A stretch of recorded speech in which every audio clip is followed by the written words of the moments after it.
কে জিতবে আগামীকালকের semifinal match? Bharat নাকি ইংল্যান্ড? ম্যাচের আগেই ফলাফল ফাঁস করে সবাইকে অবাক করে দিল জ্যোতিষী বিড়াল।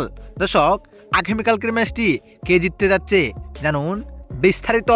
দর্শক, আজ প্রথম সেমিফাইনালে হেরে গিয়েছেন সাউথ আফ্রিকা।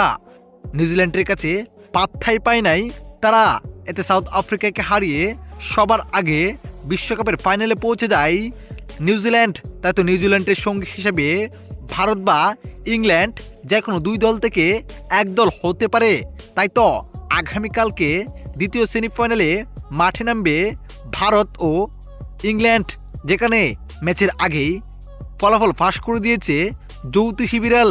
যেখানে ইংল্যান্ড ও ভারতের পতাকা দেওয়া হয়েছিল বিড়ালটির সামনে, যেখানে বিড়ালটি ইংল্যান্ডের পতাকা তুলে নিয়েছেন। এতে বোঝাই যায় ম্যাচটি ইংল্যান্ডে জিততে যাচ্ছে। তো দর্শক, আপনাদের কাছে কি মনে হয়, বিড়ালের ভবিষ্যৎবাণী কি সত্য হবে? ইংল্যান্ডে ম্যাচটি জিততে যাচ্ছে? জানিয়ে দিবেন আপনার মতামত এই ভিডিওর কমেন্ট বক্সে। ধন্যবাদ।